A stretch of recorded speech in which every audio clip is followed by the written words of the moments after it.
Hey, hello and welcome everybody to another incredible Pod Talkcast show.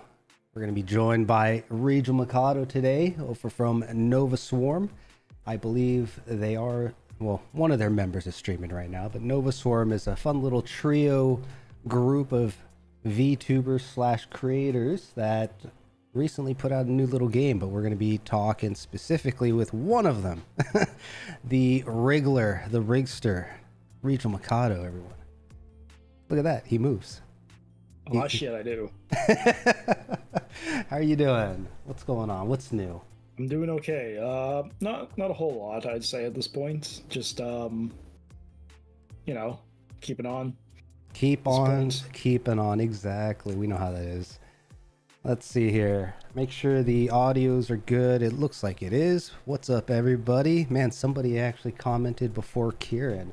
Wow, Vector's got those speed hands today. Yeah, he was ready fast for fingers. it. Man.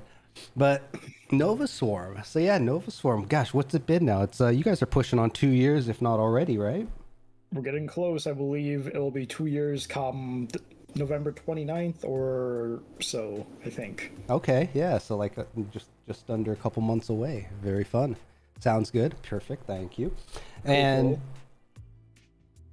Yeah, the trio setup. I've talked about it a few times, but I really do think that there's something special about what you guys have done with the three-way kind of partnership thing going on. Yeah, it helps. Yeah, it helps us not burn ourselves out, because left our own devices, we definitely would. right. It's actually I chuckle in the back of my mind. You tell me how true this is, but now if I recall correctly, your other two members, right? So we got Ellie, and then we have Lyra, and then Rig, obviously, the three. And I want to say Ellie and Lyra had streamed a little bit previously, but were you in that camp as well, or did you? Yeah, I streamed all of Resident Evil Village and a bit of Biomutant before we did the NovaSWARM stuff, except I never used a cam. Gotcha. Okay, so you just did the no cam gamer setup then. Yeah, exactly. There's no reason for a dude to show his face on the internet. Yeah, there's some truth in there, isn't there? But yeah, okay. So you were in that, and that went for how long exactly? Was it like a month or two, or was it longer? I'm trying to think. I think maybe a few months. Okay. I know Ellie did face cam streaming for almost a year. Yeah. Lyra did hers for about 8 months or so, and I did mine maybe about that long too. I don't know. It took me a long time to get through Resident Evil.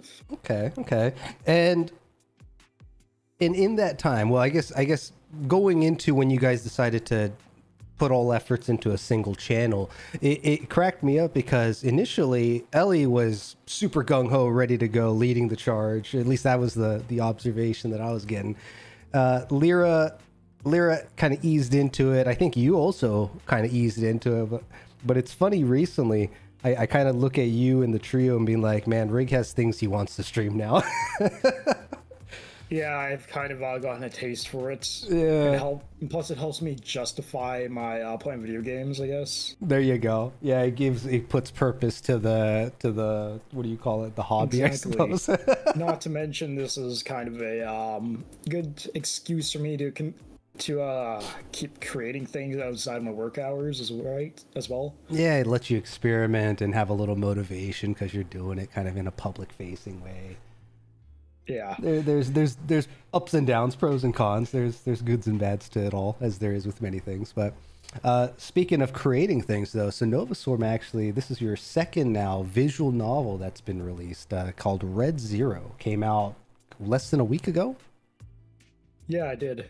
Yeah, let's actually pull that up real quick so you guys can check that out. The deadline was Sunday, so I guess Monday was the official release date. Yeah, so check this out. It's the links are all in the description, both to the NovaSWARM channel as well as this new visual novel. But so far, from the, obviously it's an indie game, right? So the reception for it hasn't exploded or anything, but from what I could tell, just people commenting on social media and I didn't realize, but there were some comments at the bottom of this page as well. But the reception for it seems pretty positive. So good job, you guys. Mm. Yeah, Red Zero. So tell us a little bit about what this visual novel is all about. Sounds like you got a student who's having trouble sleeping, and there's some spooky elements. Deprived, overachieving student here. We can all relate to that, can't we? Yeah. Anyways, shit starts to happen, I guess, during Halloween, and to find out the rest, you'll have to play it, I guess. Okay. So the spooky happenings around Halloween time, which is perfect considering, well, we're in October now. Mm-hmm. Now, how long were you guys working on this? Because I know in the month of September, a few of you guys were crunching on it. It seemed pretty hard. Yeah, that was that's the time frame, though. We did a little bit of pre-production stuff, but no production started until September, seeing how part of the game jam requirements for this was all work had to be taking place within the month of September, from September 1st to September 30th at October 1st at 8 p.m. Nice. Okay. Yeah. So typical kind of, I don't know if there's like a common term for it, but I did a game jam way back when. Gosh, when was it? Like in 08 or something like that, where it was literally like Friday, Saturday, Sunday. You have like 48 or 72 hours to basically make a game with some random people from nothing. Yeah, I've seen that before too. Yeah.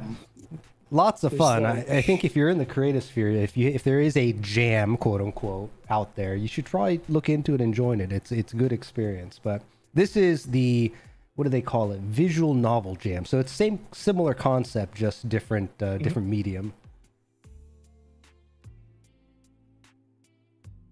But fun, nice. And then you guys have this out on itch.io, which is super common when it comes to kind of indie developed anything. Yeah, it's a lot easier than trying to get Steam approved. Right, I imagine. Although, I mean, based on what I've seen, I know Vector Spaceman, who we had on the show last time, was playing it on his stream recently. It looks pretty damn good. Good enough to put on Steam if you guys ever decided to look into it. I'd say why not? Thankfully, we have very competent staff. There you go. Nice. And then I also saw in the credits that we've collabed with these two before, but Galaxy Jamwich and Zenobia also helped out too, so that's awesome. Yeah, that was part of oh boy, what happened there? Wrong button. Don't worry about that. It's fine. Yeah, Ellie ended up delegating some tasks due to the scope that we were planning, as well as quality benchmark we were aiming for. That's, I guess. Yeah. Well, that's fun. I encourage it. I think it's one of those aspects. I don't know how you feel about this in I guess you might see it in the workplace a little bit, but also just in the kind of streaming sphere, there's a lot of people who really just kind of try to do their own thing, and it's maybe difficult to bring others either on board or provide feedback without them getting a little personal about it. So I get that. That's always a problem with artists or creatives in any matter. They're usually pretty, let's say, attached to their work. No, of course. I mean, why wouldn't they be? They should be. Mm-hmm. But thankfully, we were able to work with people with a professional mindset that can take constructive criticism if need be. There you go. And we all know there's a few select members out here that are good at giving out, dishing out the criticism, if anything.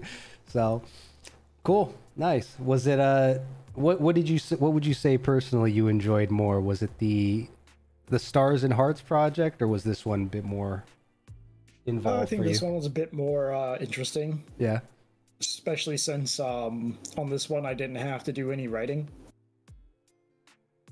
I wouldn't say it's my strong point. Right. Okay, so you had to do some writing in the previous one. That's fun. Yeah. Writing's not for everybody, man. I realize that when I'm going through our own little project with our tabletop RPG that we're working on, it's one thing to kind of formulate the rules and the mechanics and I guess the order of I don't find activities that's I an need to. issue. It's dialogue I have trouble writing. No, that's it. Yeah, that's what I'm getting to, which is like, okay, well, I understand the kind of flow of it all, but then as soon as you get down to having to make a narration of it, it's like, okay, well, how do I actually phrase this? What words? What is vocabulary really? Exactly. And how do I use the usual words in order to say things and not just say the things that are in my head and confuse everyone? Exactly. Or you say it, you start saying it, and then you say it again, and then you repeat yourself just for clarification. But it's like you really could have just kept it a third of the length, and it probably would have been fine. It's probably the mysterious ways our head works here. Well, we got some interaction from Soul here asking about your favorite color. I would be surprised if it's green, but no, it is not green. Oh, denied. What is your favorite color? That's a good question. I've always kind of like gravitated towards red, orange, and brown tones. So, okay, so you know this works out pretty good. Right, there you go. Nice. Yellow is a good color too. Yellow's not one of those colors I see too often. I remember in high school, I was in a sports team, so we went to a nearby school for a competition for a little scrimmage game or whatnot. And man, I felt really bad for them because their school colors were brown and yellow. Oh no. And their outfits were just like this matted brown and yellow. So I could not associate it with just the pissiest and shittiest colors. Yeah, I was gonna say, was it brown with yellow polka dots? No, they got yellow Not streaks.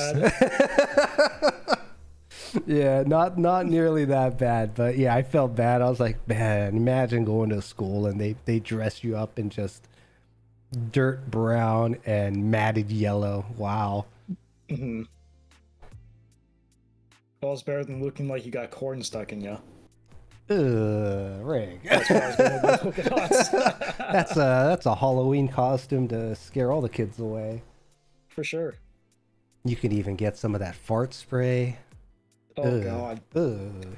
Man, last time I went to a con, somebody actually let go a can of fart spray in the con. Aw, rude. It just smelled like fart in there for like forever. Yeah, they last for like 40 minutes plus, depending on how many sprays. It's like, I remember back in school bus days, fart sprays were a thing, and people would occasionally let it rip. Oh yes, all the novelty prank items, fart sprays, shocking pens, whoopee cushions, spicy chewing gum. Yeah, the little zappers and whatnot. All those things you get in the little knick-knack dollar store. Were you in that crowd at all? Did you partake in any of those little goods? Them. Yeah, I remember my dad's side of the family is very, I don't know what you call it. I really enjoyed the pen. The pen? Which one? The one that did the zap? Shock you. Yeah. If you try to click it. Yeah, if someone asked for a pen, I'd hand it to them. I think it was like a AAA battery or something you throw in there. Yeah. Something simple. I don't know why, but it always tickled my funny bone to the little pack of gum that you go to take and it pinches your finger instead. I don't know what it is. Water at you. Or squirts. That's right. There was those little flowers that you could put like a clown, and it'd have a little tube you can run down your sleeve with the, what do you call those things? The little sack that you squeeze. A bladder, probably. Bladder. That's the word for it. Yes. Those are some liquid is stored. That is you're not wrong there. That's true. That is true, man. That was a long time ago. That was some time ago. I wonder. It makes me wonder, thinking about it, if kids really do that today. Because whenever I drive by a school and they're like maybe just getting out, I don't really see kids. Probably not. That's probably problematic now. Yeah, those are banned items. You get sent to detention to read a book. Yeah. Read a book on socially acceptable behavior. Socially acceptable behavior. Yeah, Canada's all about that. We're not going to get too deep into that kind of stuff. But Yeah, I don't know. Driving around, I see folks that are just on their phones or walking away. I don't really see people running around, but I don't know. I guess did you always grow up in a more urban environment? No, I actually grew up in a more rural part of the country. Okay, okay. So that's always fascinating because my sister is, I guess I can't really call it rural, but she always gravitated towards urban because I think we grew up in more of a suburban setup. So, and then you often see like people in the rural setting who'll migrate over to the city, or people who've been in the city for a really long time. They'll migrate out of that kind of environment. Do you ever feel Yeah, any? Do you ever feel any of that? a little bit of a culture shock. Yes. Yeah. Yeah, like I came from a town of under 40,000. Oh wow. Oh, yours is quite different. Yeah. Not only that, but it's like coastal town surrounded by forests on all sides, so it's a little different than here. Wow. In Okay. concrete jungle. Concrete jungle. That is what it is, man. We got those out here too. Some of them are nice, I will say. I don't know. I guess considering how you are I don't know, what would you classify yourself as, Rigger? You call yourself a 3D modeler, or is there a 3D rigger? These days, I'd be saying a 3D artist just 3D due to the artist. breadth of stuff I've had to do. Sure. Okay. Your repertoire is expanded. A bit, yeah. Yeah. That's a good thing. But when 3D it artists are modeling generalist, I'd say. Sure. So with that 3D modeling, I sometimes wonder if there's like a parallel with architecture. Like, do you look at I architecture? thought of it, actually. Yeah. Okay. Yeah. Tell me about it. Let's just say if my math skills were better, I probably would have actually been an engineer or an architect. Oh, that I think resonates with a lot of people. It's like, I yeah, just could never wrap my brain around calculus. yeah, Or the higher level pre-calc shit. sure, Especially sure. since I'd use the off-brand graphing calculator. So I had no one to teach me how to use it. So I always got the answers wrong because I didn't know the button inputs. Dang, man, playing life on hard mode over here. Well, yeah. The parents didn't want to spring for the $120 Texas Instrument, so you got the Yeah, $60 Staples brand. yeah. What, they didn't get you an abacus? No. Yeah, my cousin knows how to use an abacus because his parents are just hardcore Asian upbringing. Played the piano. He might have dabbled in the violin. He had an abacus. I'm like, bro, man, this guy's Did you also gonna. work at the Chinese restaurants?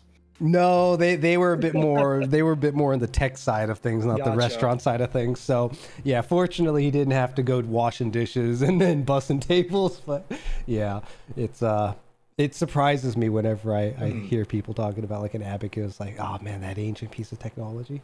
But then again, a TI calculator is kind of ancient technology in our day and age, isn't it? Yeah, a little bit. There's probably some sort of app that is just a TI Texas Instruments Yeah. calculator for your phone these days. Yeah, 100%. Man, technology. If anything, that'd be better. Probably because it'd be more focused. It'd be able to be updated in more real time, unlike having to produce a new model with preset coding.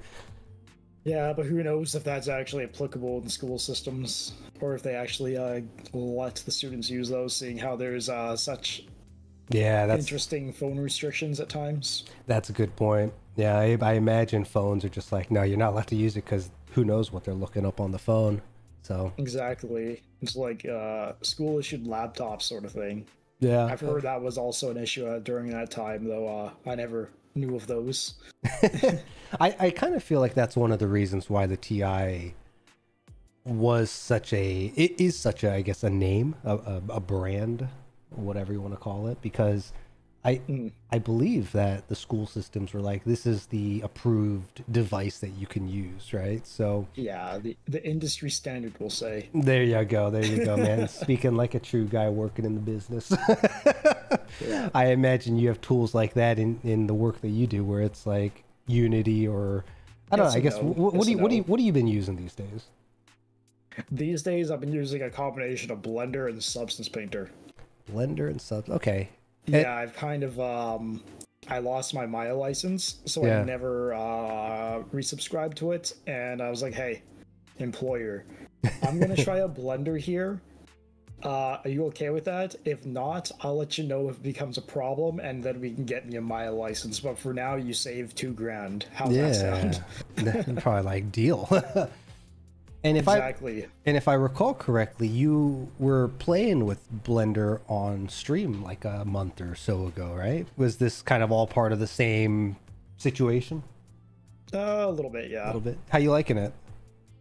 I've actually been enjoying it a lot. There's a lot of things in Blender that are just a bit slicker and a bit more intuitive than Maya ever was. Oh, nice. Yeah, Maya is just kind of an old name at this point. That's It's something. spaghetti code modeling software. Maya, for those who don't know, Ray, what do you call Maya? It's a 3D application, 3D modeling application? Yeah, it's a 3D modeling and rendering software package. Yeah. Also, it can do dynamics as well if you want, and some simulation. Yeah, but I remember hearing Maya. Bad. I remember hearing Maya a lot in my university days. So that was it's one of the 20 years ago for stuff. Yeah, but yeah, Blender's been around for a long time, probably. Yeah, they've been around almost 30 years now. Yeah, Or exactly. not 30 years. And they've been a pretty big name, or at least I don't know if I'd call it a big name, but it's been a prominent name. Yeah, it's always been a second contender. The Exactly. behind Maya and Max. Do people still use GIMP? Do you remember GIMP? I guess GIMP is more image, but yeah, GIMP is like the free version of Photoshop. And yes, some people still use GIMP. The fun. What's your speaking of these kind of tools and softwares? What's your take on the recent Unity drama? Have you been tracking that? Do you care about that? Yeah, I've had to care about that. That's derailed some production goals at work, actually. Yeah, I can imagine, or I can only imagine, but yeah, let's just say that what's your inside scoop been? Like, are publishers, developers, are they thinking like this is a serious concern? I mean, clearly, because it's creating delays, but I mean, it was a serious concern. I'd say it's not as much anymore. I think the biggest issue though is that Unity has lost consumer trust. Yeah. I know you're low-key someone who has a lot of opinions about stuff like this. Yeah, I do. Yeah. I've been engrossed in the industry for a while. And just I can see through some bullshit pretty easily. Yeah. So it's like, oh man, sure, yes, that was super bad what they put out, and I'd like to think they weren't so I would say tone deaf in their delivery of everything, Right. and that this may have been intentional to get people to settle for what they actually wanted to put out, which is their rollback.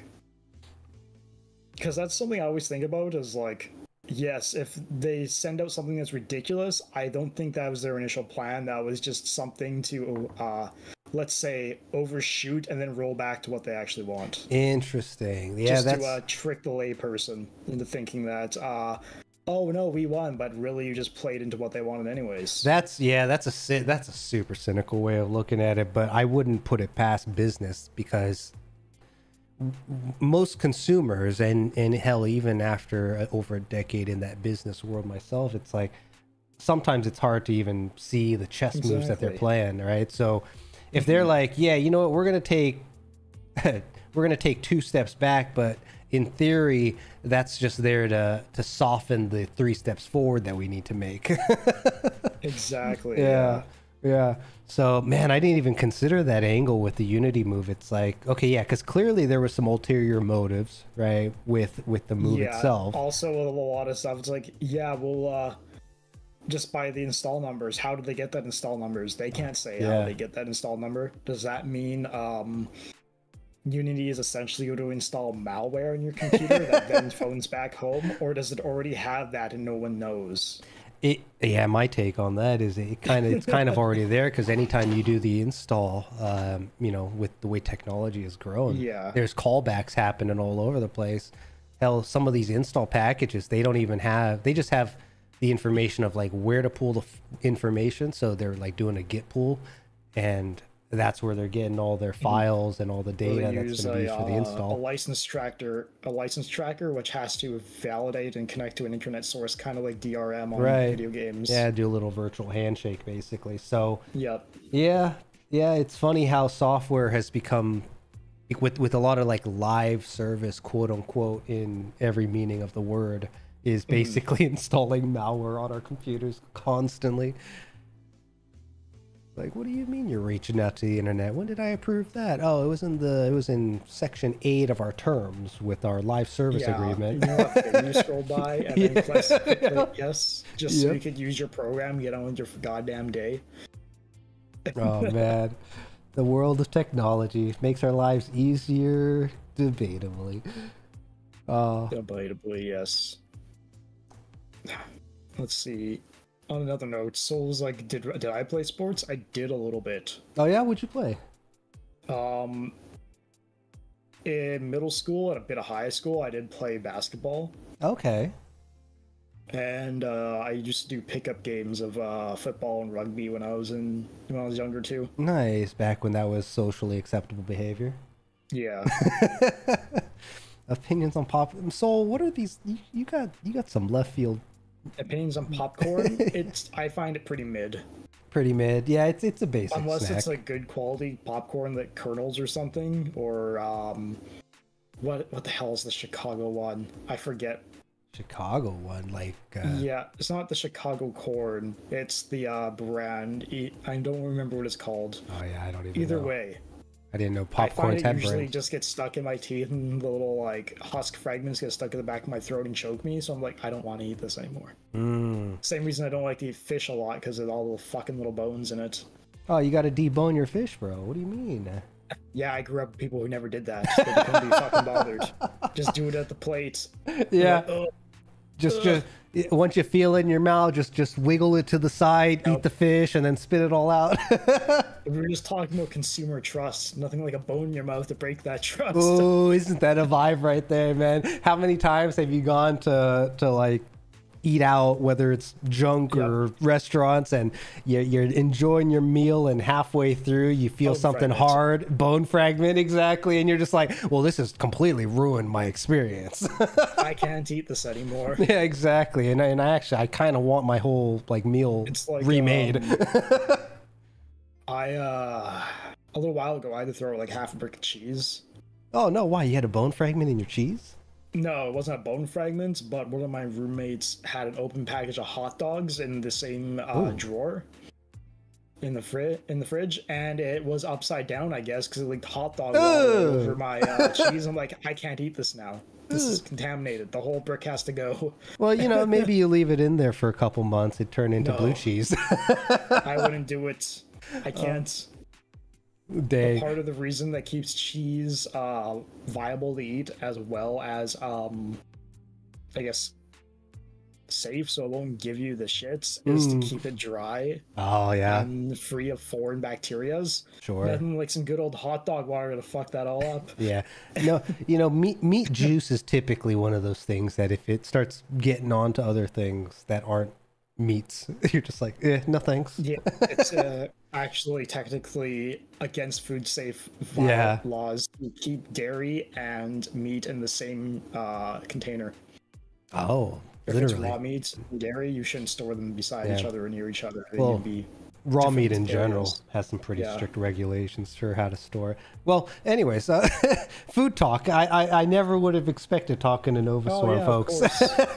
Never happens. For anyone tuning in for the first time, if you check out NovaSWARM, you can expect food conversations to be a regular occurrence. That's why we have the bring snacks tag on all our streams. That's right. It's even on right now if you were to watch how That's right. Well, yeah, it's good fun though. I like that meme that you guys have also, going on. just due to the fact that we have no qualms about eating on stream, so if we're hungry, we're just gonna fucking eat. Yeah. So if we make you hungry, that's your fault for not bringing snacks. Yeah, streamers gotta eat, man. You think you guys are doing this for free? No. Wings.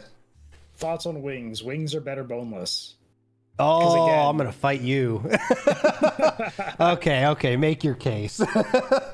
wings are better boneless, I find, for myself, because I am fucking lazy. I don't have the time to get around the bones, and I'm usually doing two things at once, which means I am on the computer playing a game, working on something, and I don't want to have to clean my fingers in between doing shit.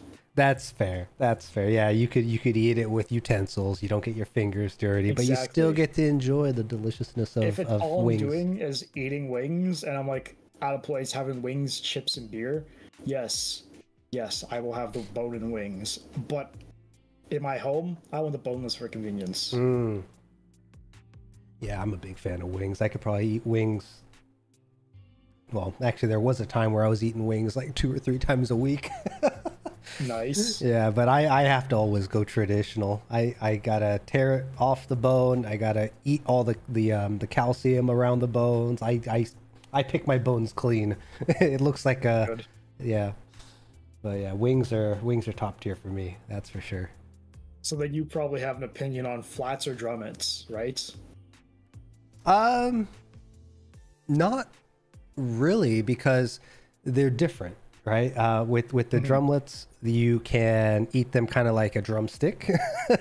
So there's a little bit of fun to that. It's also a lot easier to eat because you just eat around the bone, literally. Whereas the flats, the forearms, what are they technically? Yeah, it's basically the tibia and fibia. Exactly. No, that's the wrong. The radius and ulna, that's the bones. You know it better than I will. I'll take your word for it. But yeah, that one is more, I think, what's the word iconic when it comes to quote unquote wings and wing eating. It's like right? the wing. Exactly. It's like, is that a little drumstick? Is that a bird? Is that a leg? Yeah. Is that a teeny little leg? But I find that eating that part can vary depending on how well cooked it is, right? Because if it's cooked really well, you can eat it like 3 to 8 different ways, and they're all valid. Then it's like it's very tight. Exactly. It's like mummified in its skin. And exactly. Yeah, and you basically it's a chore to eat it. Basically, you gotta rip it. You gotta rip it off like old school. I don't know. I can't get behind the chicken tip though. Oh, the chicken tip. Yeah, that one's always been a weird one for me because it's just all bone, hair, and cartilage. Yeah, there's like, no, this is a waste of my time to eat this little nubbin at the end. Just cut it off and go with flats and drummets. Yeah, throw it in a soup or something, or a broth, right? Yeah, that's the way to go with those tips. What are you speaking of some chicken parts, I suppose? Are you a fan of chicken feet? I have eaten them before. Ellie's introduced me to chicken feet. Okay, what was that experience like? Because I know I didn't find them horrible. Yeah, I like the taste. The texture gets a little bit used to, but all the little bones is kind of like eating watermelon at times. Yeah, that's so funny. that's an oddly accurate comparison. Yeah, because when you're eating like watermelon with seeds, right? Sunflower seeds too. Yeah, it's an activity as well as a food. If you're eating chicken feet. Yeah, you literally you're like fishing in your mouth. If you like chicken skin, you're gonna love chicken feet because it's all skin. It's true. Yeah, that is very true. And you just nibble on it. It's like the nibbling, snacking, feel good feeling of eating wings and snacking. But the taste is delicious. The texture made me a little queasy for the first bit. Yeah, not gonna lie. Just the idea of nibbling on a feet. It's a chicken foot. Also, it tastes good though. I had a lot of cognitive dissonance putting it in my mouth. And spitting out the bones. I'm like, I guess this is okay. This is kind of fun. Yeah, it's not too bad. It's not my favorite, but I'm glad I tried it. It's a little mini game. Yeah, you can assemble the leg when you're done spitting all the pieces out. Exactly. Much better than tripe, I'd say. Oh yeah, I hate tripe. Ooh yeah, tripe is. It tastes like wet dog. Yeah, it's like a wet towel, right? Yep. Well, I don't understand, but it's like if you were to make the hooks of if you're eating Velcro hooks that smell like wet dog. yeah, it's no bueno. Yeah. Food is a fun conversation just because I appreciate food because I think it's one of those cultural mixing pots that you can't really refute anymore, right? Like there was a time where people were super food phobic, xeno food phobic. Yeah, which is really weird. Just try the food. If it feels weird, maybe you just haven't tasted it yet. Exactly. But nowadays, at least culturally where I'm from and what I've observed, and with like sushi, for example, right? Sushi becoming super common in the West and like mainstream in a sense. You can get it if you can get it from like the base ass grocery store, it's common. Yeah, that's a good point. Yeah. Because it's beside the sandwiches in almost every grocery store around here. Yeah, which I don't know. Maybe that's like a West Coast thing, because you and I are both along the West Coast in different countries. But I imagine we share a lot of cultural kind of norms with the whole, well, that geographic alignment. Probably, yeah. There's a lot of the same population up and around the coasts. Yeah, and I actually, I suppose not much different is probably said for the opposite coast, because, you know, when it comes to things like sushi and whatnot and foreign cuisines, all that stuff's coming over anyways. And the more we all kind of integrate with one another and migrate and immigrate and all that funness, we see all sorts of foods. And I think nowadays nowadays especially, a lot of people are very what's the word? They're more open to different cuisines, I think. Yeah, not even just cuisines, but also, you know, who they spend their time with, right? I like to think in general people are less racist than they've ever been, but I don't know, certain folks from like the middle of the states. It's like a puzzle. The edges always get completed first before the center does. Yeah, there you go. That's probably what we're thinking of here. That's a good way of putting it. Yeah. They often say that the coast kind of bleed over to the rest of the country. So, or I guess it's like microwave food, they're just not cooked yet. They're just not cooked. Yeah, that's a different way of thinking right there. That's you only get that in Rig's head. Cook a little longer, and then they can actually complete themselves. They're half baked. Yeah, people are really just kind of, you know, like frozen burritos if we think about it, you know. Yes. Well, if you think about it, the human being is a tube. Human beings is a tube. Yeah, we're all just meat sausages. Come on now. Have you speaking of burritos, since we're on the topic of food, you ever grow up with like frozen burritos? I did, yeah, as a child. Because I know nowadays one of the main things that my parents would usually keep stuff for my brother and I was like frozen burritos or frozen taquitos sort of thing. Yeah. So that way we can just like make something quick when we get home. Mm-hmm. Who cares about the nutritional content and shit? It's just they'll fucking eat it, so it's better than them waiting till dinner and bugging the shit on me when I get home. Yeah, they're growing kids. They need everything they can get, and it's not like, you know, back then when you're doing. And part of that was part of the reason that forced me to start cooking, because I was sick of that shit. Yeah, there you go. Yeah, that was going to lead to my segue, which is like my observations of you, my perception of kind of your what you do is it. Do you cook more than you get food out, or is it kind of mixed? I order food maybe once a month. Once a month? Oh, impressive. Good for you, dude. Usually at most, sometimes 2 times a month, depending on how busy it is. But like, but you're generally cooking your own meals, don't prepping. Order food that often. Yeah. What's your go-to kind of? I don't have a whole lot of time. This is what I'm gonna make. You have something like that? Yeah. It's definitely chicken tendies. Okay, that's an easy one to do. What do you? Do you fry them or air fry them? What do you do? No, I get the frozen ones and just oven bake them. Okay. I don't make the chicken tendies, so if I was going to, then I would actually spend the time to do it. But if it's something that I just need to make while I'm out of time, just preheat the oven. It cooks while you do other shit, and timer goes off. You flip them, you go back doing shit, and the timer goes off. And you take them out. You're done. Ding, ready. The sound of dinner. But usually if it's like something I want to make quickly but also have some decent nutritional content, I probably just make like a quick like 15-minute soup, like with like udon or something. Soups are something that I need to spend more time trying to figure out how to make, because generally my go-to is super simple. It's just like cook up some rice, grill a steak, maybe a little side salad. Eggs. Leftovers and eggs, great. Yeah, that's a good one too.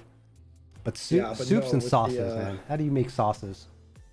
Depends on the sauce you want to make. Yeah. Depends if you're working on one of the mother sauces or you're going on something that you just want to dip. We're talking like salsa versus like a demi-glaze. Pretty much, yeah. There you go. I still remember you talking about, what did you make? It was this was a while back, but you made like a mango salsa and you were hyping it up. Was it mango? I forget. Oh no, that was a hot sauce. I made a mango and ginger hot sauce with habanero. Yeah, that's what it was. Ah, it sounds so good. Anything with like any also mango lime in it salsa. too. Yeah.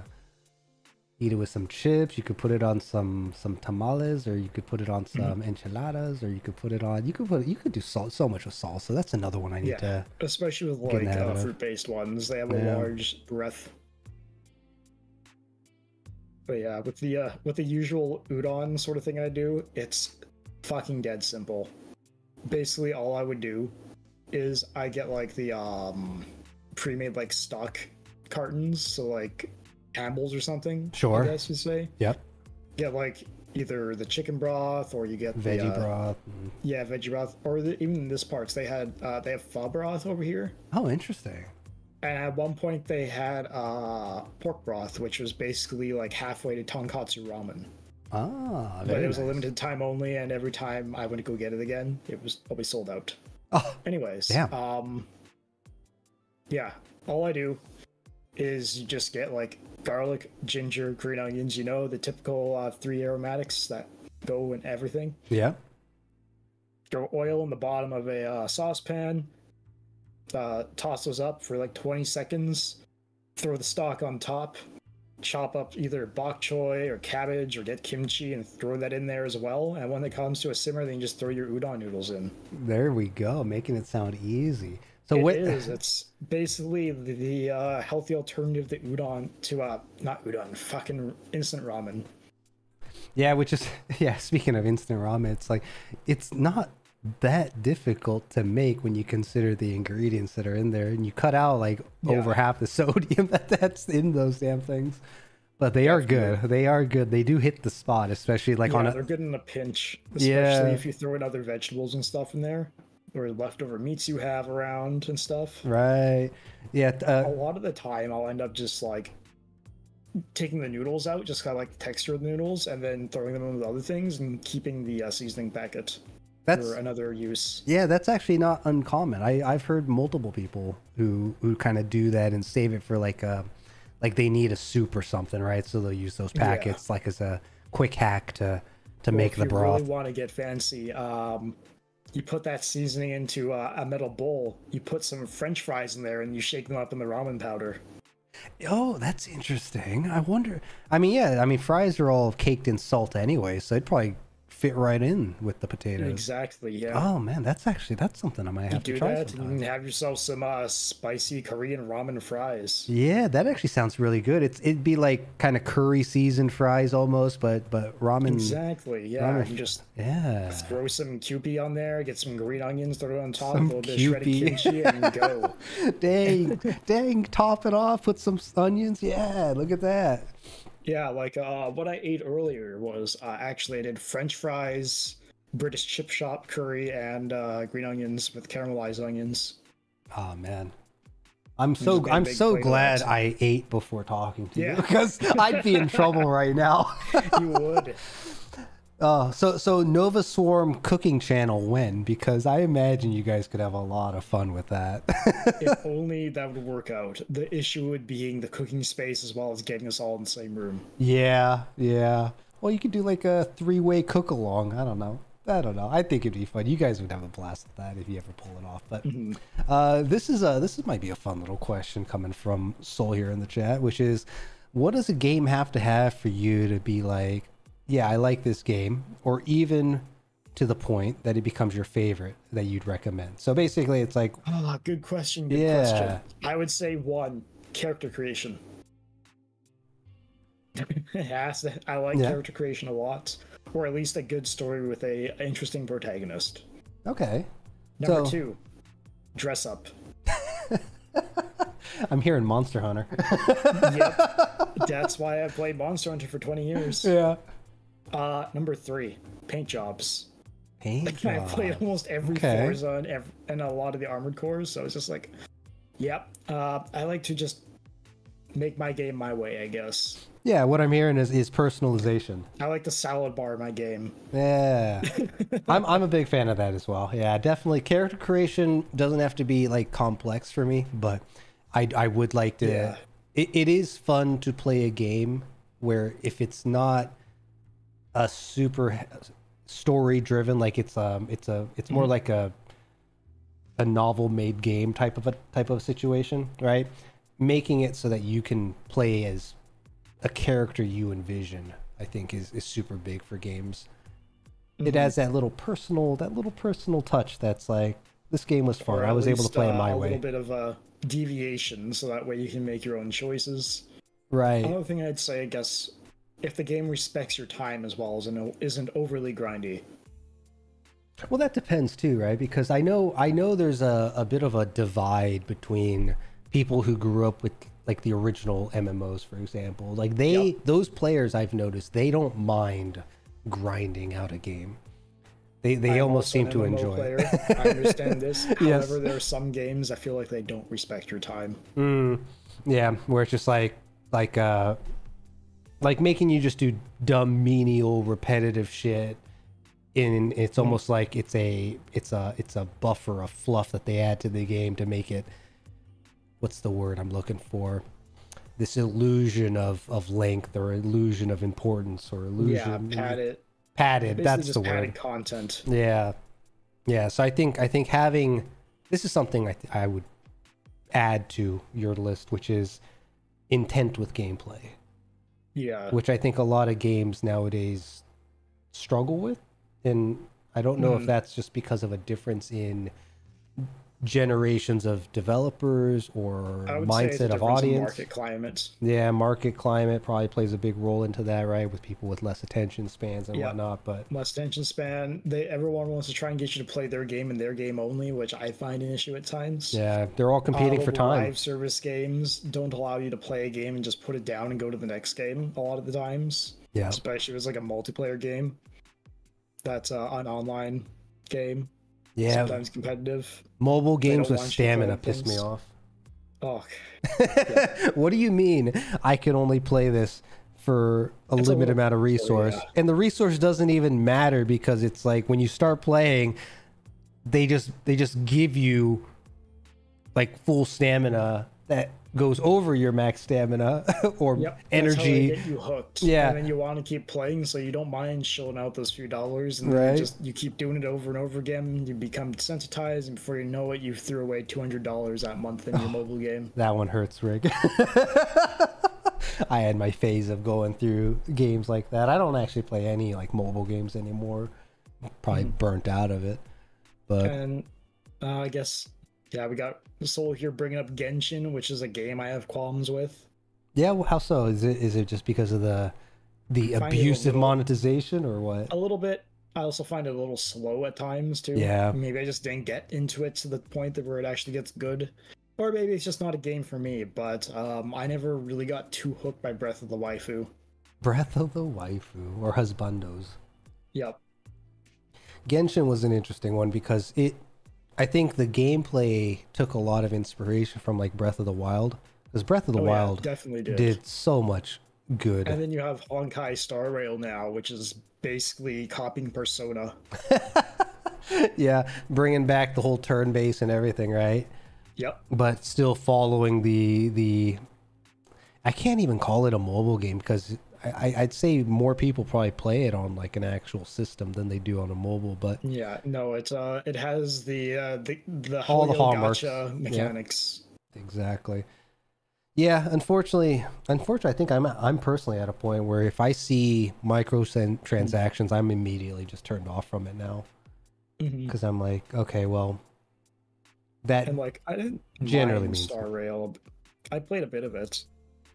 I spent more time though running around the stations, gathering reference, taking screenshots of all the environments than anything else. Though. Yeah, I could imagine that, right? I mean, it's so difficult to find like the sci-fi. If you've seen any reference pictures of Star Rail, and you look at the like backdrop behind me, there's a bit of similarities. I can transfer their art style to mine. Yeah, no, it's not transferring. It's just, it's inspired. It's Exactly. it's a nod in their All I'm direction. doing is ripping off a rip-off. Yeah, that's not far from the truth, probably. Yeah, I don't know. I mean, gaming market, man. Looking at Honkai, it looks a lot like an anime version of Halo at times. In terms of their design, or like Destiny as well. You put a toon shader on Destiny stuff, and then you look at Honkai, you're like, huh. Interesting. Yeah, I never thought of it that way. Hell, even like the backdrops from Gundam and stuff, that's very close to that. I mean, yeah, when it comes to like sci-fi setups, there's only like a handful of pretty key ways that it's being depicted, right? So, you have very limited sources to pick from. You either go real world and go NASA punk like Starfield did. Yep. Or you go ultra futuristic white clinical, and then you go Space Odyssey 2000 and then branch off of there. Or you go the route of Alien and go grunge punk. And grunge punk. Man, all these names, I hear all these mixed names when it comes to music, when it comes to like genres and themes. Genres have gotten crazy in the last few years. Heck, with what I've been doing for the TTRPG, I was looking for names to rebrand for production, and I really like having core in the name because there's some core values I want to make sure are kind of in there, but a lot of things, like I think Dragon Core was actually like a color palette theme or something. There's like a genre for X. I did not know this. Yeah, there's like blank like core sort of shit. Yeah, exactly. Okay, there's like Fantasy Core was another like style. Yeah, it's all attached to like these genres of palettes or vibes. I was like, oh shit, I had no idea this was a thing. The more you know.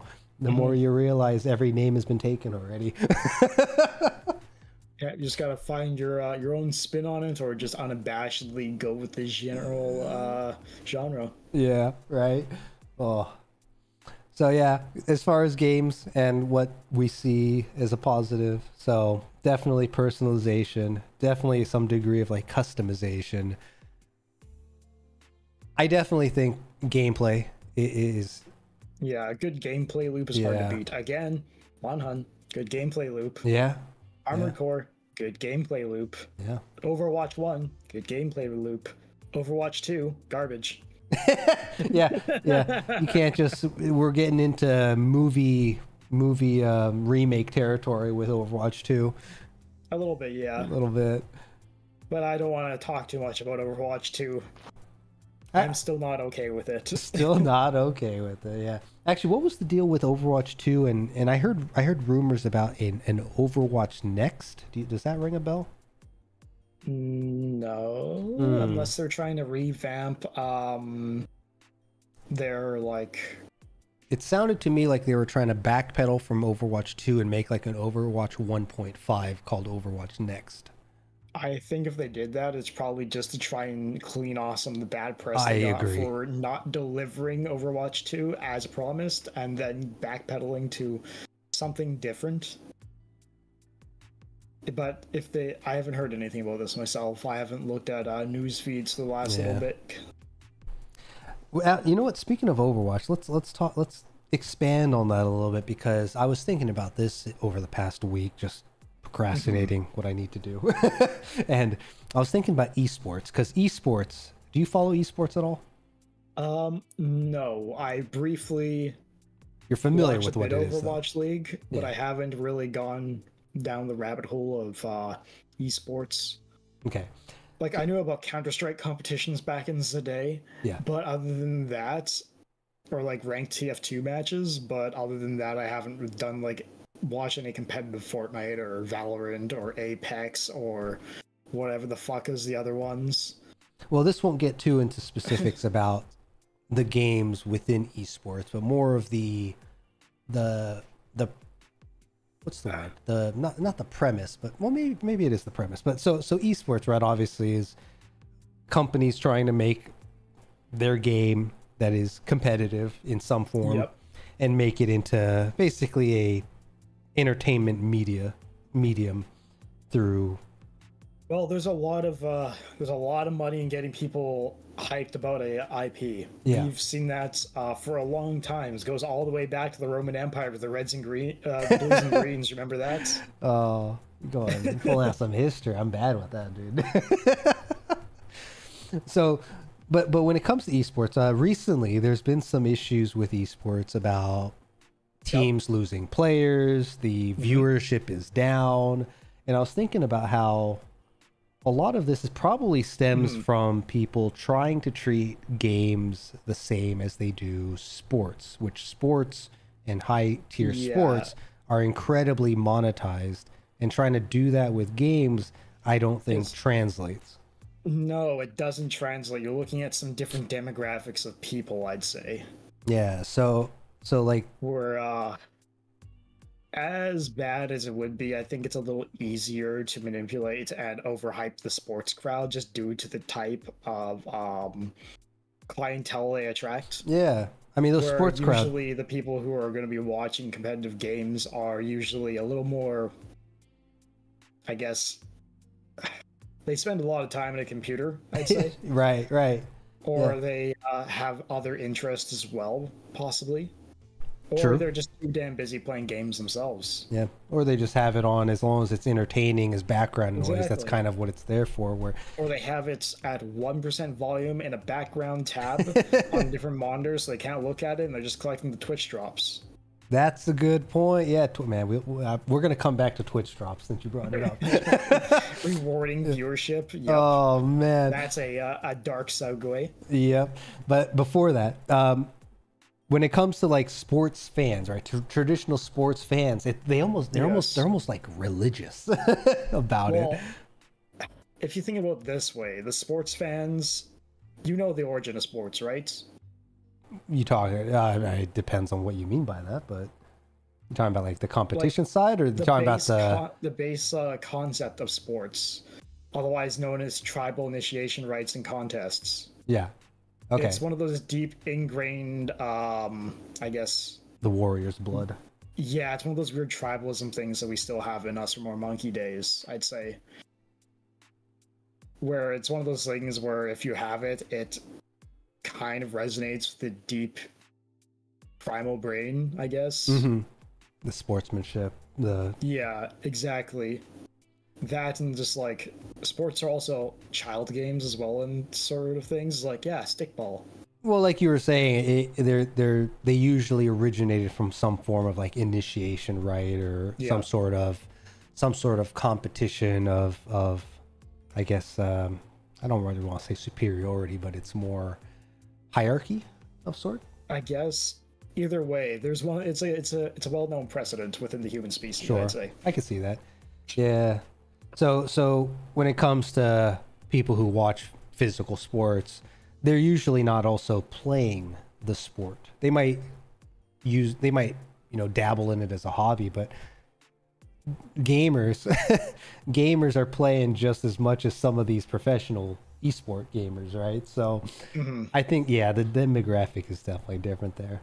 But with that, let's segue back over to the freaking incentivized viewership, because that I have mixed feelings about it. On one side, it's like, you're watching Twitch, you're watching an event anyways, getting some goodies, kind of like going to like a live event and getting like a goodie bag or something, right? I think that's kind of cool. But at the same time, I think the incentives to be like, watch it or you miss the FOMO of it, I suppose, is what's different, considering how they're digital goods rather than physical goods nowadays. Yeah, either way, it's still a way to like incentivize viewership or people to take place within it. So that way, even if I guess it'd be one of those fun things, like even if you're not actively watching, you're still contributing to their viewer count. That's true. Yeah. Which we see that recently with the what was it called? The embedded viewing. That was that drama that's going around where it's like, and everyone's like, affects your life. Yeah, that's the one I'm thinking about. Putting the Twitch link at like the bottom of a wiki page so that as long as the page is open, whoever's viewing that, It's reference technically page, watching too. technically Ugh. watching. Yep. Kind of gross. Kind of I gross. understand. Yeah, it's hard to. It's scummy, but it's like I get it. But really, I put the blame not on them. They're just gaming the system, right? I put the blame on Twitch. Twitch is so mismanaged. It's kind of interesting. Yeah, a little bit. Yeah, it is what it is. Though. Can't say it's the best option, but it is an option. It is an option. Yeah, it is. At It is the end of the thing day, you can there's do. no good option. You just there's varying degrees of either getting shafted or getting underrepresented, I'd say. I hope no one takes this without giving me a royalty, but I had an idea I was kind of fiddling around with over the past 6 months, which is, what if you know how people will make pre-made computers, right? And they'll sell the pre-made Yes. computers. I mean, that's a business model nowadays, and we saw that boom when people were looking for all these graphics cards, and Oh yeah, because it's a those great way to get rid of parts nobody wants. fair, yeah. But I was also thinking that, okay, well, what if there was a company out there that made a computer, but it was a dual PC setup in one tower, and sold it as like a, with the whole digital kind of ecosystem we're all in, whether you be streamers or Yeah, viewers. I wonder if okay. there's probably a business in that model. A dual PC, so you got one PC that plays the game, one PC that streams in the same case. Yep, exactly. Yeah, gotcha. It's basically having your own, or even with render farms that work too. Yeah, you could probably, have some extra slots for some graphics cards for people who want to really go It's heavy not with. a bad idea, but the coordination of that would be an issue, I guess, due to the fact that there'd be more parts in one case, which would cause more heat, which would mean more coolants is required, and then again, you'd want to either figure out whether you want liquid or air cooling. My preference is always air cooling, because Really? yeah, air cooling can keep cooling where liquid cooling will plateau if the liquid gets too hot. That's a good You point. know how cars' radiators explode sometimes because they can't properly cool shit? It's because you're bathing things in hot water at a certain point. Yeah, that makes sense. What do you do So when once you lose the cooling ability, what do you do? Yeah, so air technically will have the same problem. It just has a higher threshold, right? It will technically have the same problem that it will get too hot at one point. Yeah. But as long as you back it off, you can cool it down quicker because air disperses heat in a different way. Sure. Like, but once the water's hot, it's hard to cool that water down. Okay. Yeah, water definitely takes a while for it to cool off. So anyone who's been in a pool Where everyone knows about like the canisters of compressed air for cleaning shit. Yeah, in yeah. Electronics. Little psh, psh. How it creates like frost crystals when you blow it too much. Yep. Yep. The same thing goes with air cooling. If it's fast enough, it can do that if there's enough pressure. Yeah, Which that's is also bad too. You don't want that because that will cause moisture in your system. we expand on that? I'm just thinking of it. If your air cooling was too intense, and then it would cause frost crystals or condensation on your parts, that would also be bad, I guess. Yeah, so I never probably thought of that before. yeah, you'd probably want some kind of a sensor that's like based on the temperature. This is the speed of airflow that we're going to require, right? So Yeah, pretty much. which modern motherboards already kind of do with all the hookups to fans and whatnot. But yeah, that was an idea. It's like, man, if I had the capital to start like a hardware, like a physical goods, that's probably the one I would look into, considering how so many people are on computers. Maybe It's not a bad maybe idea, I'd say that. yeah, maybe I could hit up Elon and be like, hey, how do we get Starlink just like baked into this product? Oh god. Do you have opinions about Starlink? I think the idea is cool. I don't know how practical it is long term, but I haven't looked into it, to be honest. yeah. Because I know their original, I guess, initial goal is to bring high-speed internet to places that traditionally just couldn't. So, research stations like in Antarctica, and then like super rural areas where maybe there's like no Putting it lines. that way, that's not a horrible idea. Yeah. Obviously, the big concern that some of the quote-unquote regulators have is the space debris, or the I guess the netting of these satellites around our planet. The increased size of the garbage cloud above our right orbital body. Yes, that's the issue. Yeah. And then obviously foreign countries will have their own little barking chihuahua barks about it, but what are you gonna do? Yeah, that'd be an issue too. And also, if it's one of those things, who knows? Oh man. Is there a way to override those satellites and redirect connectivity? You wanna? Are you big on conspiracies at all? Do you entertain conspiracies? I've put on a tinfoil hat now and then, but but I like to try and logic my way through these things and not give into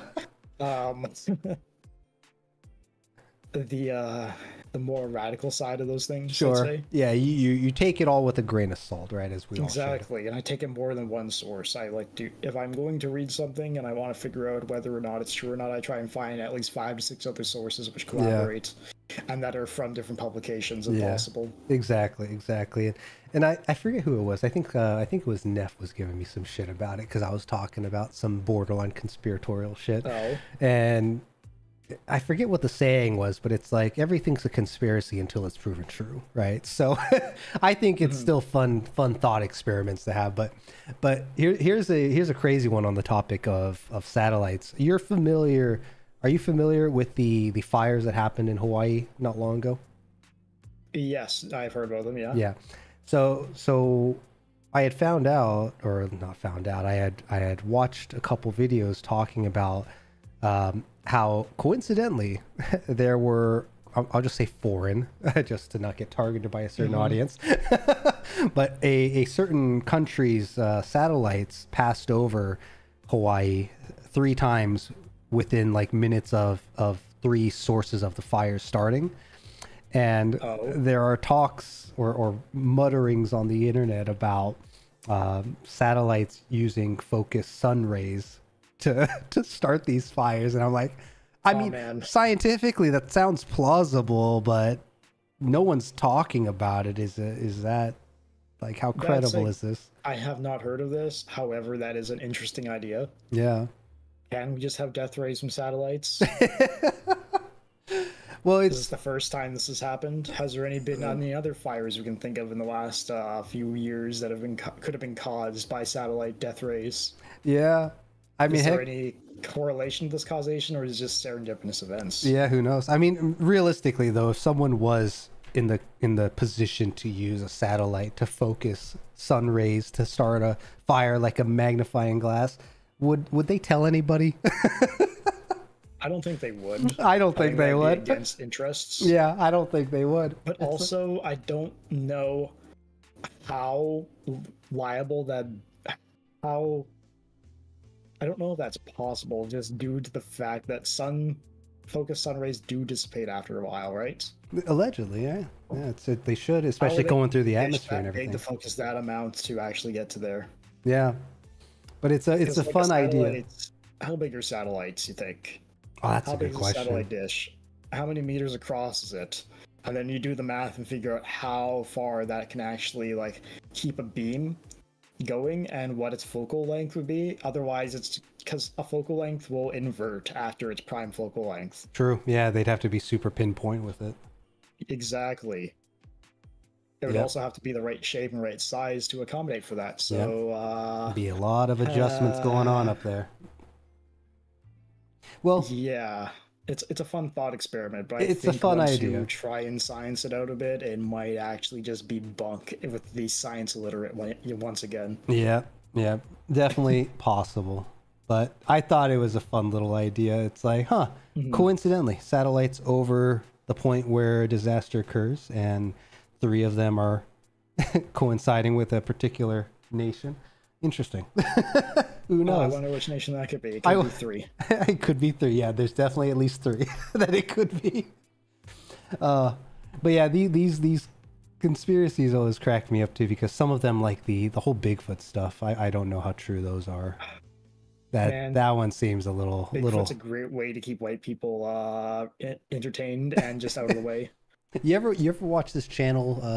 God, I think the dude got hit with some got hit with some allegations, so he kind of disappeared. But was it called Channel 5? It was like a guy named Andrew I don't or know. something? Okay. No, but this was some I dude do in not a have trailer. cable, as well as I do not know about American cable that bad. Yeah, that maybe. Well, much. it was a YouTube series where a guy Okay. was living out of a trailer, and he would just go to wild events and just stand there and let people talk, basically.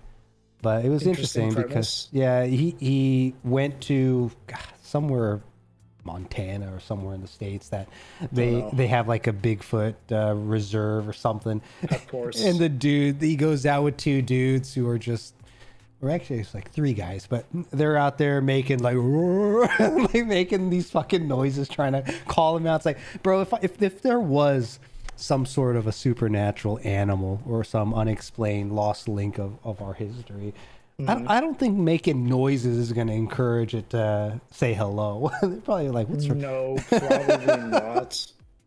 Oh, yeah, this is the dumb shit that I look into sometimes, just for I mean, fun. it's entertaining at the very least. At the very least, It's the right? same reason why people watch, I guess, like, what would you say? It's kind of like the same vein as like I'm trying to think of a correlation to this to just brain off entertainment, Yeah. I ghost hunting, I guess. Ghost hunting Same is sort of shit. yeah, similar. Um, Part of me wonders if it's maybe my inclination towards science fiction, because a lot of science fiction is really good, just yes. kind of same only different, right? It's all Mhm. make believe or could haves, what ifs, Yeah, futures, it's all unknowns. X-File stuff. Yeah, And at the right. end of the day, it's gonna boil down to conspiracy theories about JFK. Dang. Yeah. Yeah. What happened there, man? What was he going to tell the world? He never got the chance. We'll never know. Satan won. So when you're not working and not doing rigging things, when you're not doing Yes. the Wriggler moves, what does your downtime look like? Do you entertain yourself with dumb low IQ broadcasting, or do you do crafts? I think once upon a time you were talking about doing like a gunpla or something, or was that? Yeah, I'll watch like streams, do Gunpla, or watch like a archaeological like sort of documentary Ah, or something like that. It was pretty big in David Attenborough for a while. okay. Um, So like docu-series and all that kind of stuff. oh yeah, I've always been inclined to that. As much as I watch cartoons, I would also watch the Discovery Channel as a child and watch about, oh, what kind of fish is on the TV today? Yeah, right. What is this fascinating creature? Mhm. Where is it from? What does it do? What do you mean its skin is poisonous and will kill a human in 0.3 seconds? You don't really Getting close to Fugu there, but not quite. almost. You don't really see too many shows like that nowadays. Now think about it. No, that's kind of died out to again, the attention spans, my dude. The attention Yeah. spans. I do find myself, maybe I'm just part of that age group, but I do find myself like on YouTube. I get really pissed off with short videos. like Yeah. like shorts I mean, can't do. Anything that's like less than 10 minutes pisses me off because I kind of want to just like sit there and just listen to it, which maybe that's one of the reasons why I'm kind of gravitating towards trying to do these more podcast like episodes, because yeah, you just want some background noise or a radio show to fill the silence. yeah, I while just you're want doing to other stuff. hear what people have going on, hear what The kind one of thing I studies will they're say about doing. YouTube Shorts is I wish there was a way you could save them to a playlist. That's it. That's all I'm saying about Mm, them. that'd be Because I come smart. across a lot of like modeling tutorials or things for Blender where like, hey, quick tip in Blender, 30 seconds there. Like, cool. That's the part that I scrub to in the YouTube videos that are like 12 minutes long. I look for that part I'm stuck on and then I close it. Yeah, I wish YouTube's with If I the could just have a playlist of playlist. 30-second tips and just be able to basically create my own archive of all these Blender things I need to learn or shit. And so Yeah. there. because I that'd be am smart. a incessant cataloger of information. Yeah, do we want to know what your folder structure looks like? Probably not. Don't tell Ellie. She will cringe at my organization skills, but you know what? It works for me. Yeah, as long as it works for you. I find that my organization, I have to revisit it every year or so because I'm like, every year it changes. But yeah, YouTube, I wish would, like, YouTube clearly is trying something. I haven't fully figured out what it is that their goal is because, yeah, Shorts competes with the the whole TikTok and Insta and all these other short form video kind of platforms, and apparently they're doing pretty damn good with them too. The streaming platform, I think, definitely needs some work. They introduced live streaming. I can only imagine to compete with places like Twitch and just keep that kind of market dominance, but YouTube like started live streams like maybe 5 years ago or so. it's definitely been around longer than people realize. But the one question mark I have with it is like they're not really, it doesn't feel like they're really expanding it very much. Like the chat's still kind of super basic, even if recently they added their the whole emotes and whatnot. I think one of the main reasons behind that would probably just due to the fact that it is a multi-focused platform, Yeah, unlike Twitch that is just streaming. that Clips are plays a big almost role. like shorts, but they're still clips of stream. Where it's not like you got like Twitch snippets or something like that, which is just ready-made shorts. Because you got YouTube has the live streaming content, they have the mockumentary content, they have their shorts now, they have I guess their short form video as well. So really, they have a bunch of fingers in different pies, trying to find a balance of everything. I'd say. Yeah, I think that's kind of what I'm finding is that, yeah, it feels like aside from the video platform, everything else is kind of just hanging on. Yeah, it's unfocused and still being dragged on by people watching compilation cat videos. Yeah, sure. That's a way to put it. I do wish one thing that they improved on though is the studio side of YouTube. So I know you guys on NovaSWARM are over on Twitch primarily, but I mean, who manages the YouTube side of NovaSWARM? Is that Ellie? That would be Ellie, yeah. Okay.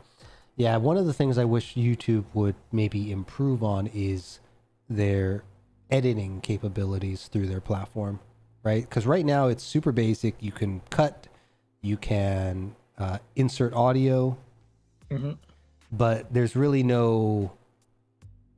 nothing really, what's the word? You're still probably better off if you're going to do proper editing to just export the video and work on it in like a DaVinci Resolve or a DaVinci Premiere. Yeah, exactly. Sony Premiere. Vegas, whatever you have. Exactly. Yeah. But one of the good things that they've introduced is they've introduced the ability a while back to clip videos, which is nifty. It's kind of like what you see on Twitch where you can clip a person doing something, right? But for YouTube, because the videos are always there past even the 2 weeks or whatever the limit is on Twitch, you can go in and make a little clip of it. Now, the clip URL fucking blows. It's like 300 characters by itself. It's something ridiculous. So I wish they would fix that. And then also, that's too long. Yeah, way too long. Like you can't easily share that at all. But then that's like almost 3 address bars. Yeah, really. And then the other thing that they introduced is the ability to create a short from a video, which was smart. That's like a clip. It's like a clip, but the downside that pisses me off about it is that there's zero like editing capability. So it's just you're basically just cropping for a short's resolution. Gotcha. Right? You can't just like jump between different parts of the video and do a synopsis or cliff notes sort of. Right. It's like if they added that one feature to editing their shorts, it would be 300 times improved, I think. Possibly. Yeah. They'd have to try and find a reason to do it, though. Yeah, I guess that's the big point, right? Although they are getting a lot of viewership through shorts, so it's a. So who knows if that's question. not already in the process of being developed? Who knows? Could we'll be. have to find out in the future, depending what their analytics say. So I don't want to get too deep into YouTube stuff because I know you're not super into it, but I think this kind of segues with Google. So my experience with Google, and not particularly Google for you, but I guess business culture, we'll talk about it that way. Mm-hmm. So I remember when Google first came out, and I don't know how the Canadian perception of this was, but Google started as a search engine, they blew up, and then a lot of the employees would rave about how flexible that the business practice was. As long as you got your stuff done, you were kind of free to pursue other either errands or expand on other projects or do Sounds like the personal golden age things. of tech there before it got dark. The golden age of tech, exactly. It only lasted like 2 years or whatever it was. But I guess my question to you is what's that industry like in the kind of the world that you're in? Because I imagine there's a little bit of overlap because it is kind of development tied to software, right? And last we spoke, it sounded like your current role, you're having a damn good time with it. So, but you've been to a handful of other locations, right? If I remember. Locations? Roles, jobs, gotcha, companies. Words. Yeah, I've hopped a few here and there. I've done a few things, I guess. Yeah, what do you find? Where a studio closed and we stole all the clients and reopened a different one, Madman style. Nice. That's actually that's also not as uncommon as people might think. Yeah. But yeah, what's that work experience like? I mean, for me, it's been fairly insular, I'd say, just due to the fact that I worked for the same company and individuals under different names for about 6 years or so, and then so you've been around the block, maybe closer to 7 years, and then actually finally got into I'll say a proper studio only like a year or so ago. Okay. Well, the reason why I was bringing up the kind of work environment is with NovaSWARM, between you, Ellie, and Lyra, like all three of you guys are kind of involved IRL in similar roles that you guys perform on the channel. Is that accurate? Kind of, yes. And do you guys find that it, like, is NovaSWARM kind of expanding on that expression, or is it more personal hobby of sort? Well, I know for Lyra and I think it's more of a personal hobby. Yeah. And as far as Ellie's goals and motivations, I'd say I don't think I could probably answer those. Sure, that's fair. That's fair. We might have to get Ellie on at some point. Yeah, it might be an idea just to figure out. But either way, it's a collaborative effort that we're all enjoying for the most part. That's good. And hey, it allows us to explore different things as well as create a reason to create portfolio pieces as well. I think that's just like have some work that isn't tied under a license or tied under an NDA, where we have to wait to see if we can ever get permissions to show anything. Yep. Or something that you worked on while you're working at a place, so if you were to leave, they technically own it. Yes, that's always an issue. Yeah, I can imagine. Being something you just don't want to show people due to reasons. Yeah. Depending on the art or the media that it may be. That's something I find that's interesting about the VTubing in particular, is that those that make things in the realm of artistry, I suppose, right? Whether it be rigging or just 2D art or 3D art or animations, like VTubing literally is like live building a portfolio. Yeah, as you really expand on it. If you're doing it all in house to your own stuff, for sure, it is a live portfolio, I'd say, or at least a I guess an avenue to explore as well. Yeah, I kind of wish more people would really lean in on that. It's the perfect side gig. Yeah, that's actually a good way to put it. Yeah, because not only are you using transferable skills from your job, but you could also use the transferable skills that you learn in VTubing for your job. It's kind of a circular sort of thing, I'd say. Yeah, 100%. Now, I don't know if you have strong, you probably don't, I can't imagine you having strong opinions about this, but the popularity of a channel, right, across the tens of thousands of people who are doing it, only like the top 1 to 3% really quote unquote make it, right? I rarely What was it? hardly, Like the top 1-2, it's like 1 to 2% of Twitch streamers have more than 5 people in it and more yeah, than 1,000 yep, followers. yep, or he made more than $1,000, I think, in an average month, I think was the deal, was in the top 1 or 5%, I forget. But yeah, it's ridiculously skewed. But one of the things I don't find at the highest level is the creative people. It's almost always personalities. No. Why do you think that is? That is a good question. I would say one of the driving factors are personalities are more personable than creativity is for a lot of people. I can see that. Also, just like, do you think it ties back to the attention span? it ties back to the attention span as well, because who's going to sit there and watch someone draw if they don't already enjoy drawing it? And how many people enjoy drawing? And when they're drawing, if they enjoy it, they usually do it. Yeah, that's true. Yeah.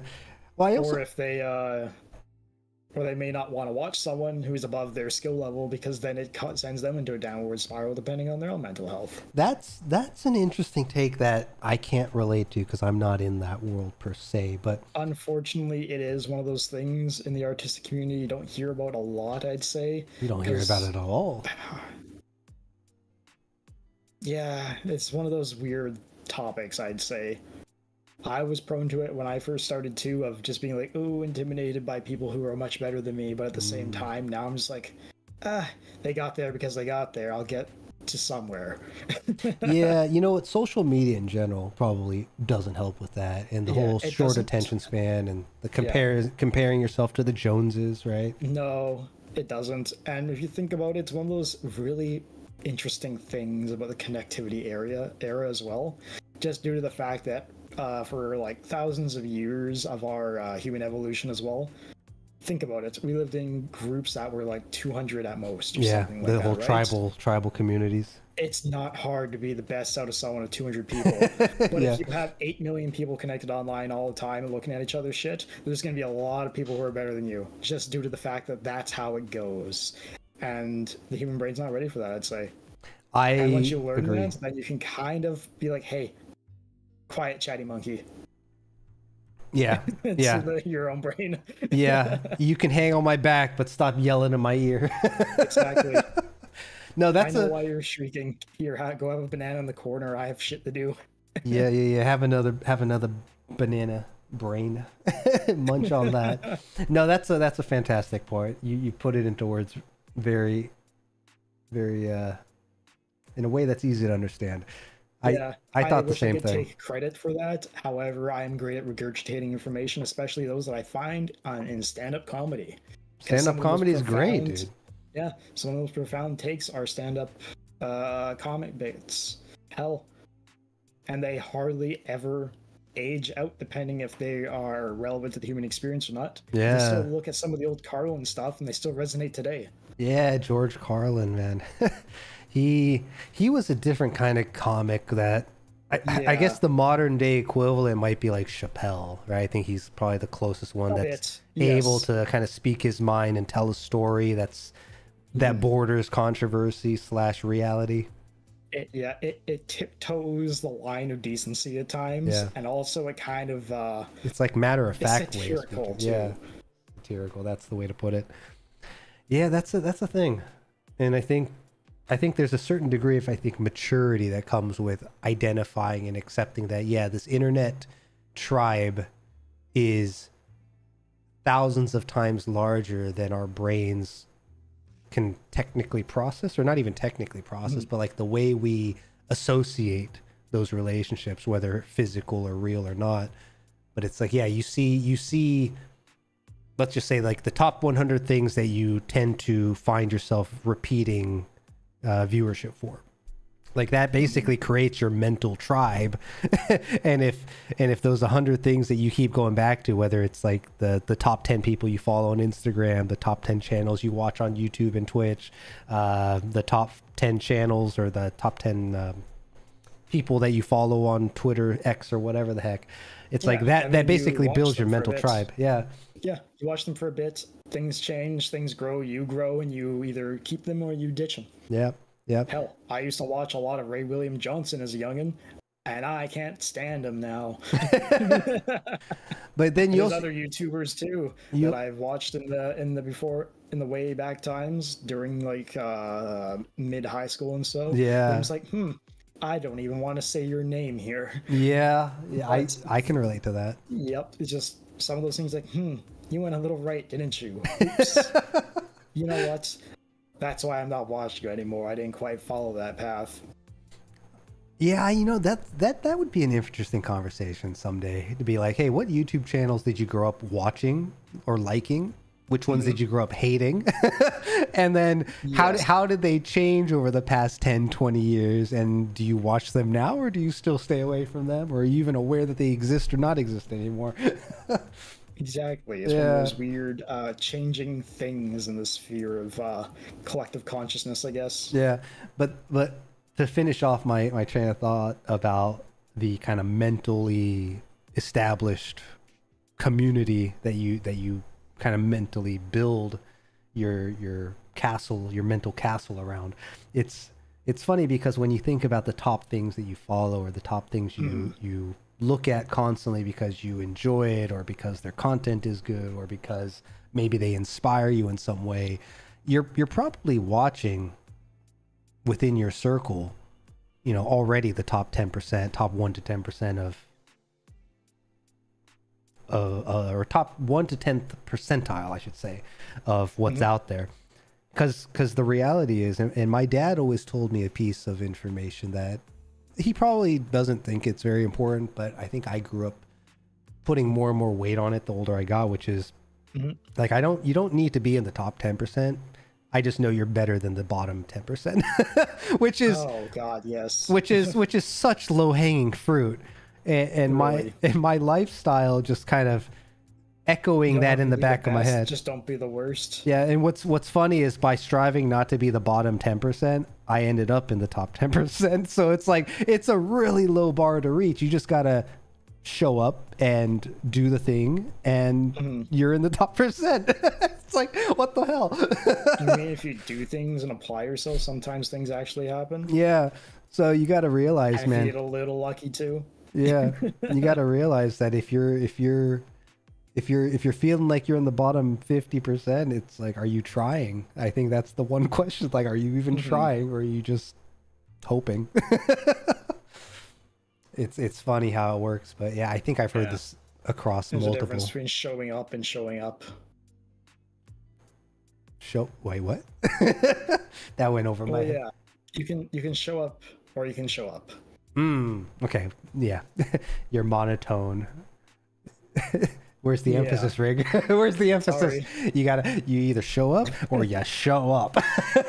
There, I just had to clarify it there with a bit of tonal differentiation. There we go. But no, I think NovaSWARM's doing it's good something stuff that people use, yes. Yeah. And you know what? Maybe this is a good way to kind of full circle it back, which is NovaSWARM being this kind of trio group working on a single channel. I think there's something special that the three of you guys have a close enough of a relationship where you can do something like that. Not a lot of people can. Shit, I even heard some study recently that was saying like it's very difficult to have sort of that combined mutual trust in order to not fuck each other over. Well, it's true. Yeah, well, there's also that, but it's like you guys have regardless of, how much of it you're treating it like a hobby or not, the three of you are contributing your efforts and your skills towards a common purpose, being the channel, right? So that alone, I think, puts you in the top percentile. But a lot of people, I heard a study recently saying how Like in young adults today, there's like over 50% of them can't even name a single like close friend, which was kind of heartbreaking. It's like, what do you mean you're in your 20s and you don't have one good friend through your education or your family gatherings or friend groups or neighborhoods or whatever? But no, I think NovaSWARM has something. You guys got something. What interesting statistics. Yeah. Statistics. How do you feel about statistics? Do you think they're bullshit? Do you think they're misused? I think that they are a measurement. Whether or not they're accurate is another picture. Yeah. What kind of tool is being Depends used? on the factors, as always. Yeah. The more variables, the least trustworthy they can be, or the more trustworthy they can be, depending on those variables. I would say statistics are scaled by what is being measured by what people at what time. Sure. Makes sense. As much as that is a circular, non-answering question, or non-answering statements. I'm input, loyal response here. Yeah, there you go. There you go. To each their own. Huzzah. Yeah. You know what's now that we're getting probably close to wrapping up soon here, I'm surprised we didn't go crazy on puns tonight. No, my brain's been I guess fully stimulated to the point that I don't need to find fun in wordplay. There we go. Yeah, for those that don't know, Rig, and I appreciate your pun game out in the wild. I don't know. Puns are always a fun way of... I don't even know what I think about puns now that I'm thinking about it. My dad always had puns. My dad's side of the family was always a bunch of assholes. So it was always... I actually learned within my previous employment the term ribbing. I didn't actually know what ribbing meant for the longest time. Yes, ribbing. Yep. That is a love language for some families. Yep. But yeah, as soon as I learned that ribbing was a term, I was like, oh, you basically just talking about that loving asshole in the family type attitude. Yeah, I got you. But puns always kind of were a fun little parallel to that. And you're one of the few people out there that I found that actually leans in pretty hard on puns sometimes. I will. I'll go for the bit. You'll go for the fun. bit. It is fun, man. I don't know how people don't like puns. How could you not like puns? It's wordplay. It's creativity. It's humor. It's jokes. It's just expressed differently, and at your expense half the time. Exactly. I just think they're fun. No, they always absolutely have. are. They are. Keep it up. I contribute in my low IQ ways where I can. Well, Rig, I think we're getting close to the time, but you got anything coming up? You have anything? I don't recall. See. I mean, it's outside of Red Zero. You guys are probably taking a little easy, but yeah, we're taking a bit of the development break. We do have things on the back burner. I know I've been picking away at some things while Ellie and Lewa were working on stuff, and I had a bit of downtime. But not oppose. What is the word I'm looking for? I don't know the word I'm looking for right now. I think I've been talking too much. all good. Either way, yeah. As for upcoming stuff, I don't think we have any big projects right now. I guess we'll have to do a little internal evaluation to figure that out, whether or not we want to do things. Other than just a little bit of housekeeping and cleanup on some of our, I guess, overlays and stuff, seeing how we have to populate the same package over 3 systems and make sure it works. Yeah. Yeah, other than that, all I have going on is I'm probably going to be playing some Armored Core come Sunday. See if I can finish up one of the endings before I take a break on Armored Core to play a different game. And did you already finish Pikmin? Yes, I finished Pikmin in the fact that I played it until the credits rolled, but there's more after game. Sure. That's all you really need. Because basically, you find Olimar, you save Olimar, then you have to stop Louis, the motherfucker. Cool. How you liking Armored Core? I've heard positive reviews I'm in general. it. However, yeah, for those who I'm liking it, general good. there was a lot of people who didn't know what they were getting into. They didn't know that this was going to either be a more Souls-like Armored Core, or they didn't know what Armored Core was and thought it would be another Souls-like. It has been a while since Armored Core had a release. Yes, it's been 12 years. Yeah. Or so. Actually, was the previous one was what, owned like PlayStation 3? What was it? Yeah, it was PS3. It was in 2012, and then there was the second title of the same game in like 2014, 2015, which I would say is technically, yes, another release, but at the same time, it's like, yeah, but the base game came out in 2012, so it has been almost 12 years. Man, I never got into... At least 10 to split the difference. I never got into Armored Core because it was a little too, like, zoomy for me. But... Yeah, some of the games were slower and more plotting and methodical. Yeah. And then they changed the formula on Armored Core 4, I think it was, to be super fucking zoomy. Yeah. And then Armored Core 5 was a little slower paced than 4. And then 6, ooh, it's a good sweet spot. Oh, it's good. Yeah. I do wonder about the replayability, but my first experience with Armored Core was a good high school buddy of mine went over to his house.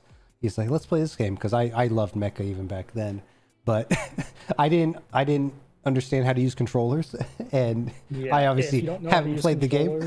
It's a lot because it uses all the buttons. Oh yeah, it uses all of them. Yep. But the experience was fun because like I'm just trying to figure out how to keep my eyes on my opponent, and he's zipping around. He's like, I'm already behind you.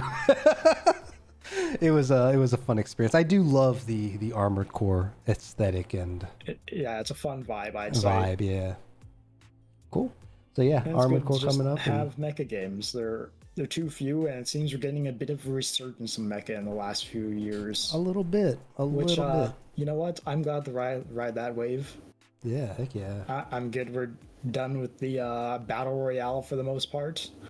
They still need to make a more heavily customizable mecha game. I mean, Armored Core scratches a lot of itches, but it does, but it can still be better. Yeah, there still needs to be more parts, I'd say, or like if you could bolt different modules to different parts. Yeah, I think to have like almost like the Halo armor system for Armored Core. Yeah, as long as in tandem with the different part system.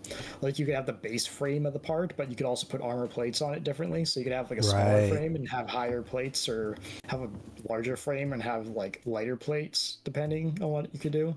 Yeah, honestly, or just like mix and match things. You're like, hey, I need to bolt some extra thrusters here. You can bolt thrusters on there and kind of like kit bash it. Yeah, it'd be like you'd have like add-on slots with the modules or something, right? Which is a lot like what was it? There's some game on Steam which is basically a Gundam building game. I think I know what. Yeah, I wish I could remember the name off the top of my head. It's like Frame Builder or something like that. Something like that. Yeah, that sounds right. Way, I think that'd be a bit ambitious to actually have it a full game, and the amount of systems and assets you'd need would be astronomical, as well as the amount of blend shapes for everything to fit together. Well, I think there's a reason why that doesn't happen. I think, which is that it's going to be very hard to do. Well, it's like, what is the game built off of, right? Like, exactly, I think a lot of them are built still around that framework of like there is a customizer and then the gameplay. Yeah, and there's a certain point where the amount of customization options start to alienate some of the market. Sure. I would say, seeing how, if you look at the trend of like menu screens and stats in all games, everything's getting simpler and dumbed down and flowed into less and less to keep track of. Which isn't like simplification is not a bad thing, but it does block off some roots of customization, like the difference between like one D&D and Pathfinder 2E. Yeah, there's a big jump, and is like, is that for the best, or did you block off a bunch of creativity that could have been had along the way? But then again, you'd go and find the resources for more creativity if you want that, or you could just use the streamlined version if you just don't have the mental bandwidth, or the want to have to get that deep to just roll dice and have a good time. Right. Yeah, it's really kind of the goals of what's being made, right? I think should define it. Whether it does or not, nowadays it's sometimes questionable, but the fundamentals are still there. So Cool. All right, I think we're going to be wrapping it up here. Rigel, Micado, everybody. Check out NovaSWARM. Links in the description. And if you want to try out some of what I've said has made sense. No, we're here hanging out. The Pod Talkcast show is all about just meeting some fun little internet personalities and seeing what they're up to, seeing what they're, picking at their minds a little bit. And, if anyone tunes in and likes what they see, links are in the description. Go check them out. As well as Red Zero, a visual novel by NovaSWARM for the, what was it called? Spooktober? Yeah, it was a Spooktober Game Fest, I think it was. There we have it. All right. We will catch you all next time. We'll see who we get on board to do another one of these. And, well, as always, everyone, take it easy and catch you later. Yep. Have a good one, everyone. Bye. Good night.